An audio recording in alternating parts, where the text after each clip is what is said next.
Assalamualaikum warahmatullahi wabarakatuh. Hari ini mata pelajaran ekonomi untuk kelas 11, bagian kedua tentang indeks harga dan inflasi. Di mana pertemuan sebelumnya kita sudah membahas tentang indeks harga. Inflasi. Apa sih inflasi? Inflasi adalah kenaikan harga-harga barang secara terus-menerus. Jadi, barang yang naik itu continue. Tidak hari ini naik, itu disebut inflasi, bukan. Tapi inflasi adalah kenaikan harga-harga barang secara terus-menerus dan mempengaruhi barang lainnya atau bahkan semua barangnya itu ikut naik.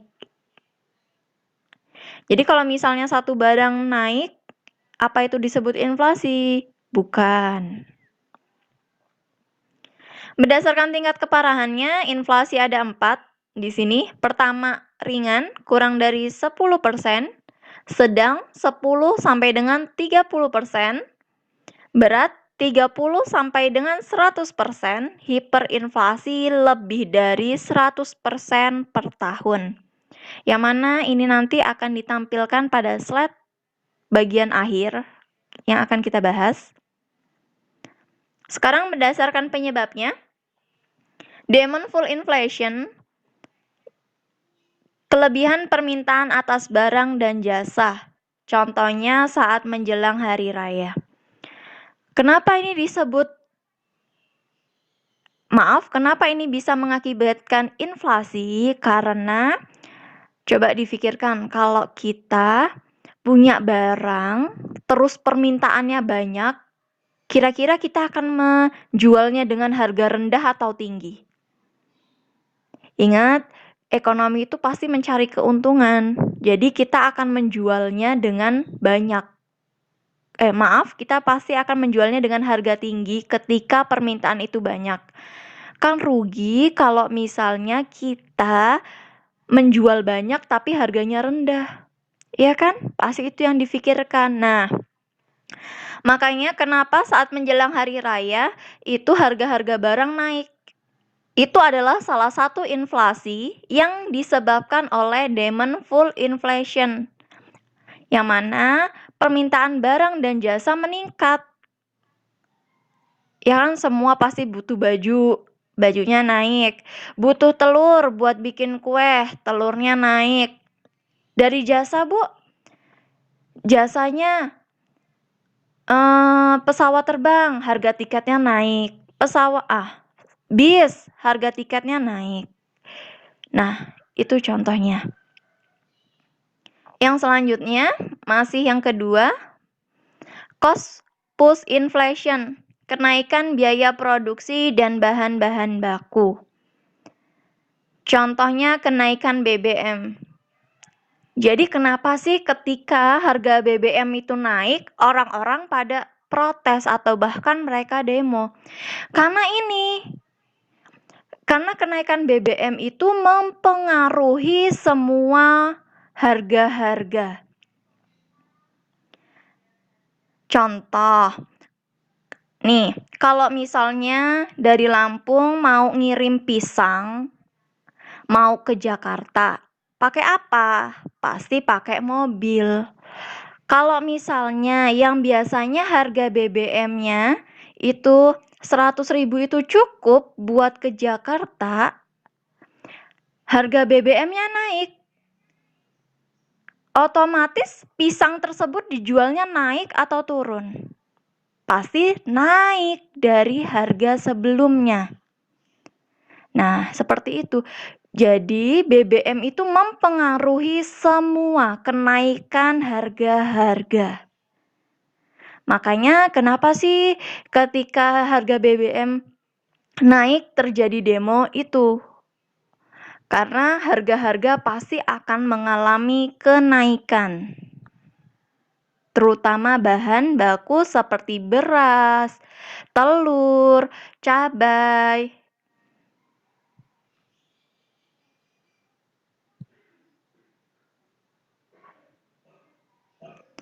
Penyebab inflasi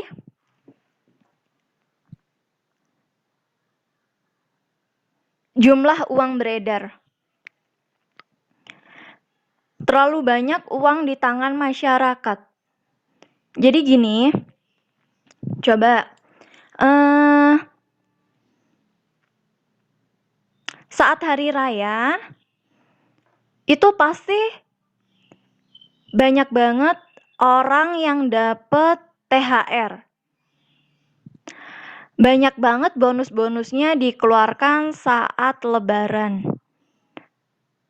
Ketika mereka punya uang banyak, mereka akan membeli barang-barang, ya enggak? Nah, itulah yang menyebabkan harga-harga naik.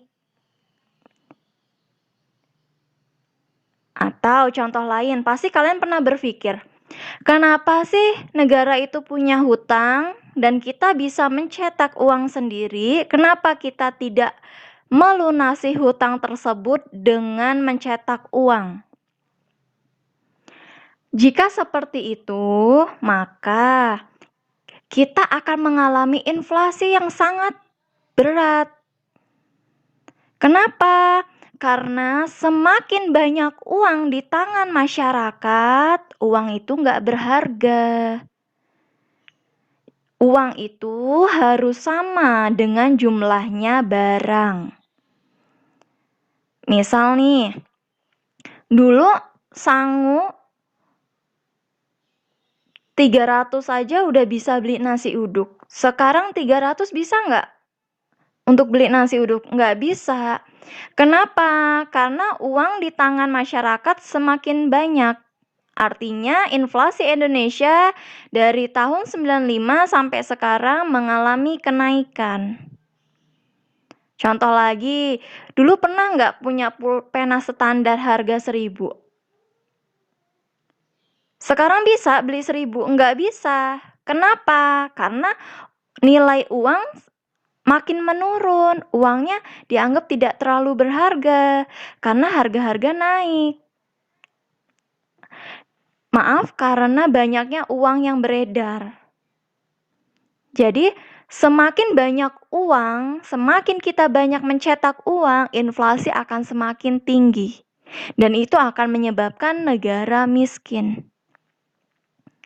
Yang kedua, administrative price, harga barang dan jasa ditentukan secara sepihak oleh pemerintah. Bisa dilihat gambarnya Pertamina. Pertamina adalah salah satu barang yang ditentukan harganya oleh pemerintah. Jadi yang menyebabkan harga naik atau turunnya BBM adalah pemerintah. Yang ketiga, supply shock, peristiwa yang secara tiba-tiba dan dapat menyebabkan perubahan harga. Di sini contohnya kekeringan. Jadi kalau kekeringan, ketika tidak ada, ya kan? Ketika kita tidak ada barang, pasti harga-harga akan naik. Contoh supply shock yang sekarang kita alami saat COVID-19 adalah kenaikan obat dan masker. Masker yang tadinya sekotak hanya 25.000 melejit sampai 300.000. Itu kenapa terjadi? Karena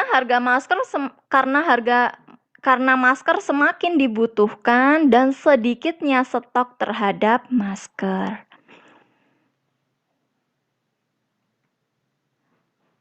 Yang terakhir, jangan lupa cari rumus inflasi dan minggu depan ulangan dengan menggunakan Google Form. Wajib. Yuk kita bahas yang selanjutnya. Inflasi. Nah, kita bahas tentang Indonesia. Gimana sih inflasinya Indonesia? Nih,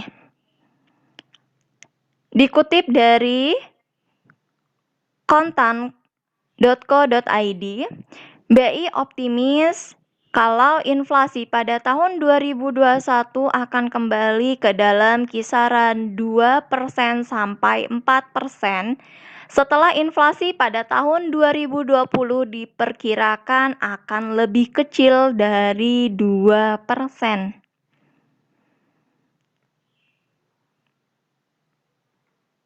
Nah, Pertanyaannya, berapa sih tingkat keparahan inflasi? Langsung jawab di kolom komentar, akan ada sesuatu dari Ibu. Jawab ya. Nah, sekarang gimana nih terhadap negara maju inflasinya? Kita ambil negara Jepang. Jepang mengalami inflasi 0,8% Januari 2020. Sedangkan kita tahu Jepang adalah salah satu negara otomotif yang mana kita tahu rata-rata kendaraan kita itu berasal dari Jepang. Contohnya ada Honda, ada Yamaha. Negara ini juga mengalami inflasi 0,8% pada Januari 2020. Inflasi ini disebabkan karena adanya COVID. Sumbernya CNBC Indonesia. Nah, lalu bagaimana dengan negara kaya? Kalian pasti sering mengambil ini foto ini karena Ibu juga sering pakai dulu. Negara apakah ini? Dia adalah negara Qatar. Gimana dengan negara Qatar? Negara Qatar adalah min 3,37% dengan mata uang rial Qatar. Angka penganggurannya mencapai 0,8% per tahun. Sumbernya trending ekonomi. Negara Qatar adalah negara paling kaya di Jazirah Arab. Dan mana luas wilayahnya hanya seluas Provinsi Banten. Tidak memiliki pajak. Pajaknya hanya diterapkan pada hal yang tidak bermanfaat atau barang yang tidak bermanfaat seperti rokok, makanan siap saji. Qatar bisa menjadi negara paling kaya karena menerapkan prinsip Islam dan mengekspor minyak bumi dan gas. Ya, jadi Qatar ini min 3,37%, di bawah 0. Jadi dia adalah salah satu negara paling kaya. Jadi artinya makin kecil inflasi itu terjadi, maka negara itu makin kaya atau makin baik.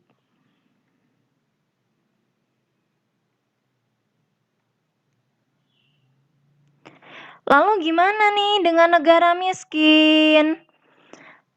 Negara miskin, ini lambangnya, negaranya. Negara apa ini?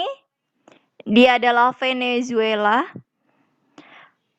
Inflasi 1831 pada tahun 2020.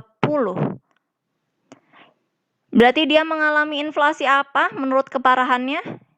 Ya, dia mengalami hiperinflasi. Lalu gimana dengan negaranya? Ini pada tahun 2020 ya, dia sudah 1831. Nih, Agustus 2018, inflasinya mencapai 1 juta menurut IMF. Apa yang terjadi ketika negara Venezuela mengalami inflasi sebesar 1 juta %? Dia sangat tinggi, mencapai hiperinflasi. Ini yang pertama. Untuk membeli ayam seberat 2,4 kg adalah 32.000 jika mata uang Indonesia. Tapi jika mata uang Venezuela adalah 14,6 juta bolivar.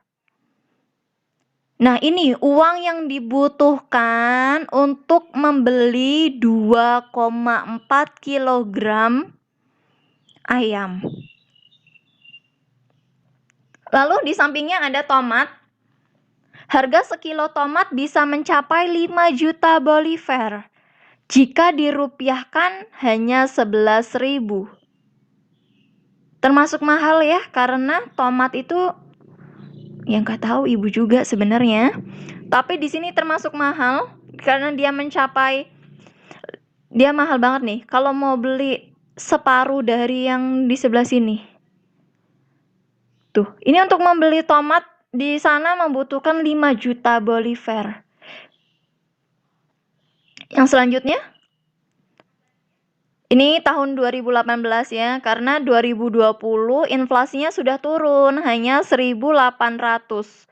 Ini 2018 mencapai 1 juta inflasi. Nah, untuk membeli keju ini membutuhkan 2,5 dolar jika di Amerika. Jika di Indonesia 20.000, lalu di Venezuela itu membutuhkan 7,5 juta. Tuh. 7,5 juta itu sebanyak ini. Mengapa ini bisa terjadi? Karena Venezuela mencetak uang sebanyak-banyaknya. Nih, ketika mencetak uang sebanyak-banyaknya, uang itu makin gak berharga. Inilah akibatnya. Salah satunya, perang politik. Itu juga termasuk salah satu dari terjadinya inflasi yang sangat besar di Venezuela.